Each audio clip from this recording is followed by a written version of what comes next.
Bollywood actress Parineeti Chopra और आम आदमी पार्टी के नेता राघव चड्ढा शादी के बंधन में बंध गए हैं। दोनों ने उदयपुर के लीला पैलेस में 7 फेरे लिए और शादी की सभी रस्में पूरी की। इस पंजाबी वेडिंग में राजनीति से लेकर फिल्मी जगत की नामचीन हस्तियों ने शिरकत की। इस दौरान लीला पैलेस में सुरक्षा के भी कड़े इंतजाम रहे।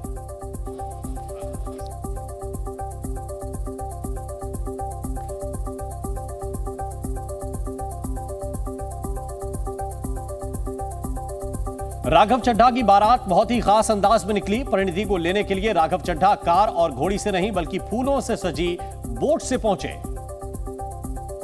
और जो तस्वीरें सामने आईं उसमें दूल्हे राजा राघव चड्ढा 18 नाव लेकर परिणीति को लेने पहुंचे। इस दौरान झील पर 18 बोट एक साथ नजर आईं। उन्हें खास तौर पर सजाया गया था। पहली नाव पर बैंड बाजे वाले सवार थे, जबकि उसके पीछे वाली नाव पर राघव और उनके परिवार वाले थे। ठीक पीछे आप देखिए जो ये बोट चल रही है बैंड बाजा के साथ, वही बोट जो है वो राघव चड्ढा की है और इसी बोट में राघव चड्ढा सवार हैं। ठीक पीछे जो बोट चल रही है उसमें बाराती सवार हैं।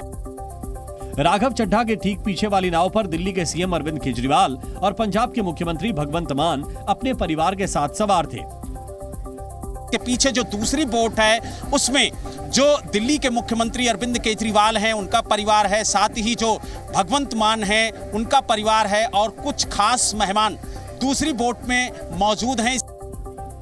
क्योंकि इन नावों पर कई वीवीआईपी मेहमान सवार थे, इसलिए सुरक्षा के लिहाज से इन नावों को इस तरह से सजाया गया था कि अंदर बैठे मेहमानों को कोई बाहर से देख ना सके। इससे पहले राघव और परिणीति की शादी में शामिल होने के लिए फिल्मी जगत से लेकर राजनीति और स्पोर्ट्स के तमाम सितारे उदयपुर पहुंचे। मेहमानों के उदयपुर पहुंचने का यह सिलसिला सुबह से ही शुरू हो गया था और सुबह फैशन डिजाइनर मनीष मल्होत्रा परिणीति का डिजाइनर लहंगा लेकर पहुंचे। वहीं टेनिस खिलाड़ी सानिया मिर्जा भी शादी में शामिल होने के लिए अपनी बहन के साथ उदयपुर पहुंची। भारत के पूर्व स्टार खिलाड़ी हरभजन सिंह पत्नी गीता बसरा के साथ शादी में शामिल हुए। वहीं उद्धव ठाकरे के बेटे आदित्य ठाकरे ने भी शादी में शिरकत की।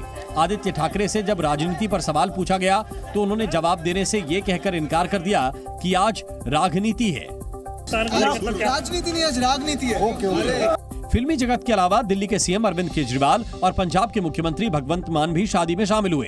ताज लेक पैलेस पहुंचने पर दिल्ली के सीएम अरविंद केजरीवाल और पंजाब के सीएम भगवंत मान का राघव के घर वालों ने खास अंदाज में वेलकम किया। और इसी बीच पंजाब के मुख्यमंत्री भगवंत मान का एक वीडियो भी सामने आया। इस वीडियो में सीएम भगवंत मान डांस करते दिखाई दे रहे हैं और इस वीडियो में पंजाब के सीएम भगवंत मान को पंजाबी गाने पर डांस करते देखा जा सकता है। बता दें कि 23 सितंबर को लीला पैलेस में संगीत सेरेमनी हुई थी, जिसमें भगवंत मान ने पंजाबी गायक नवराज हंस के गाने पर ठुमके लगाए और अपने डांस से संगीत सेरेमनी में समा बांध दिया। संगीत सेरेमनी में राघव चड्ढा भी पहुंचे थे। इस दौरान कपल का क्यूट अंदाज देखने को मिला था। परिणीति जहां सिल्वर लहंगे में बेहद हसीन नजर आ रही थी, वहीं ऑल ब्लैक अटायर में राघव चड्ढा का अंदाज भी देखते ही बन रहा था। यूपी के आगरा में भारी बवाल हो गया। यहां सत्संगियों और पुलिस के बीच भारी टकराव हुआ। दरअसल अवैध कब्जे को खाली कराने गई पुलिस की टीम के साथ सत्संगियों ने धक्का मुक्की की और पथराव किया, जिसके बाद पुलिस ने सत्संगियों को दौड़ा कर पीटा। भारी बवाल के बाद न्यू आगरा इलाके में बड़ी संख्या में पुलिस बल तैनात किया गया है। यूपी के मुजफ्फरनगर में 10 मुस्लिम परिवार के 70 लोगों ने हिंदू धर्म में वापसी कर ली। बताया गया कि ये लोग पहले हिंदू थे, जिन्हें तमाम लालच देकर मुसलमान बनाया गया था और अब ये लोग हिंदू धर्म में फिर से लौट आए। मुजफ्फरनगर के योग साधना यशवीर आश्रम में यज्ञ का आयोजन हुआ, जिसमें इन लोगों ने आहुति देकर हिंदू धर्म अपना लिया। हमें मजबूरी में पहले हम हिंदू तो मुस्लिम बनाए गए थे। हम जोगी थे और फिर हमने मुसलमान नाम रख लिया। बताया गया कि इन लोगों ने बिना किसी दबाव के अपनी मर्जी से हिंदू धर्म अपनाया। इन्होंने आज सुबह ही आश्रम में आकर के आग्रह किया कि महाराज जी, हम 10 साल पहले मुसलमान बन गए थे, हम अब पुनः सनातन धर्म में घर वापसी करना चाहते हैं। और फिर सभी लोगों की अपील पर इनकी घर वापसी कराई गई। अब एंटीबायोटिक दवाओं का असर इंसान के शरीर पर कम हो रहा है। आईसीएमआर की एक नई स्टडी में ये बात सामने आई है। इस रिपोर्ट में बताया गया है कि बीमारियों के लिए ली जाने वाली एंटीबायोटिक दवाएं अब उतनी कारगर नहीं रहीं। निमोनिया और सेप्सिस जैसी बीमारियों के लिए ली जाने वाली कार्बापेनम नामक एंटीबायोटिक अब बेअसर हो रहे हैं। देश के ज्यादातर बीमार रोगियों को कार्बापेनम दवा से अब कोई फायदा नहीं हो सकता।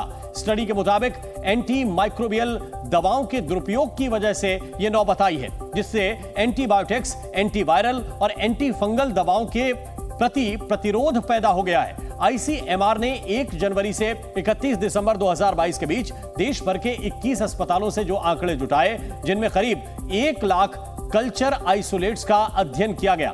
बताया गया कि 2017 में दवा प्रतिरोधी ई कोली संक्रमण वाले 10 में 8 मरीज कार्बापेनम से ठीक हो गए थे, जबकि 2022 में ई कोली संक्रमण वाले केवल 6 मरीज ही ठीक हो पाए। डॉक्टरों के मुताबिक एंटीबायोटिक दवाओं के अंधाधुंध उपयोग की वजह से यह बड़ा संकट खड़ा हुआ है।